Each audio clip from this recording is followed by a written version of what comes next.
Right, so today I wanted to talk about this story out of the Daily Wire, and it's titled America's College Professors Are 95 Times More Likely to Donate to the Democrats Than Republicans, study shows.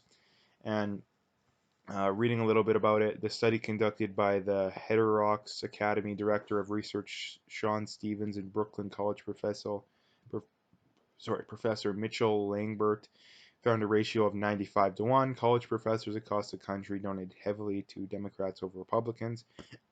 Campus Reform reported that the study looked at the political donations of 12,372 college professors at universities in 31 states and the District of Columbia during the past two election cycles in 2015-16 and 17-18. So the first thing to point out is that this was not a selective study in really any way, shape, or form, at least from what I can tell. 12,372 is a pretty good sample size. Like that's a very good sample size. So anyone on the left out there, oh, it's biased, my bias. Well, no, come on, it's not bias. So the reason why this is such a big issue, I mean, for a lot of aspects, but the big one being, and the first one that I want to point out is that for all the mud diversity people out there, where are you? Like, where are you? I thought you wanted diversity.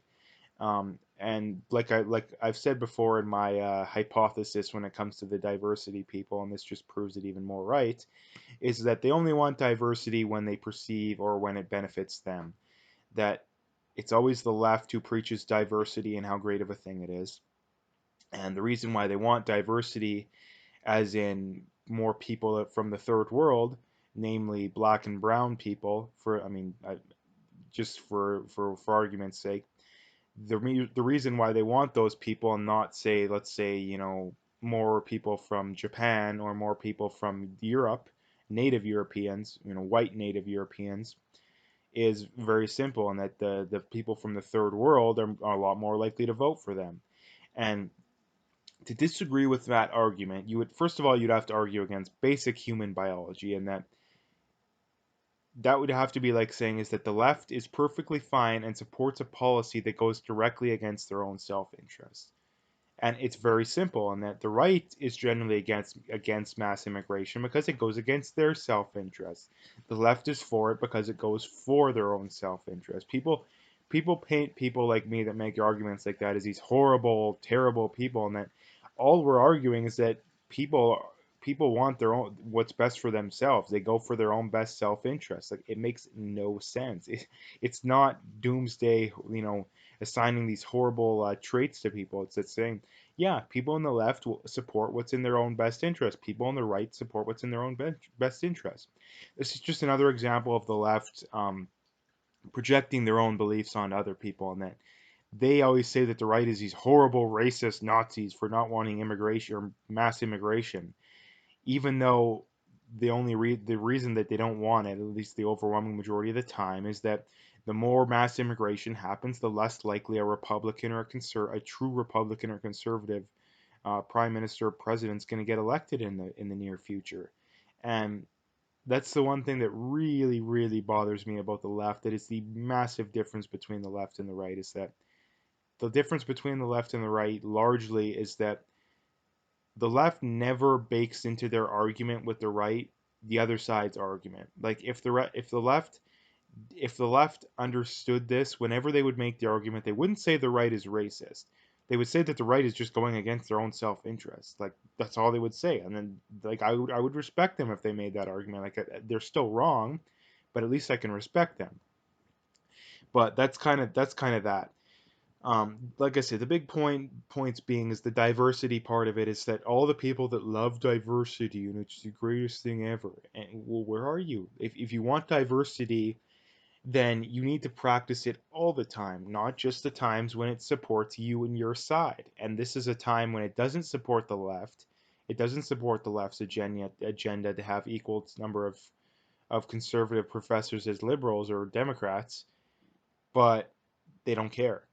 And that's just all the fact that you need to dismiss every little bit of their whole diversity paradox or opinions. Every little bit of evidence you need, because if they actually believed what they claim to believe, then they would consider this to be an issue. Just on the other hand, they would look at an issue like suicide, where men are like 3 or 4 times more likely to commit suicide than women. They would point that out as a big issue in society, but they don't, because they don't care about men, because the large majority of them are white men. And not only that, men, especially white men, are a lot more likely to vote against them, so they don't care. But I just wanted to make a brief video on this because this is for all the people that I think a lot of people are still kind of torn on the issue, that they think, oh yeah, diversity is great. Well, if diversity is great, it has to be applied consistently. I mean, I still think you're dead wrong, and I'm going to make a video about that that kind of disproves that idea in and of itself. But if you actually believe in the concept of diversity being the strength, or whatever the hell you want to call it, then you have to apply it consistently over every aspect of society, not just the ones you can't just pick and choose. In that the left seems to think that the only way to have diversity in society is by forcing you know black and brown people into society. And like I always have to say, because people always take this out of context, I understand that not all of them are, for lack of a better word, bad, or net drains of society. I know there's plenty, no shortage. I understand. Yes, there's no shortage of people that are good, and that I would be perfectly fine having in society. The problem is it doesn't matter. We're talking about averages here, and the averages are very clear that people from the third world are about twice as likely to be on welfare.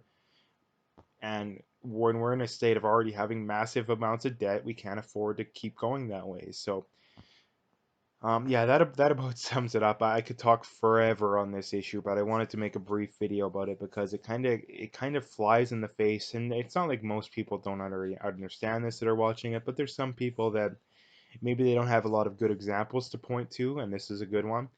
But I just wanted to make a video because I think it kind of flies in the face of the Democrats and the liberals in Canada's idea of diversity being so great. And if they actually cared, then they would care about this too. So anyway, I'll leave it there. If you like the video, make sure to hit that like and subscribe, and stay tuned for more.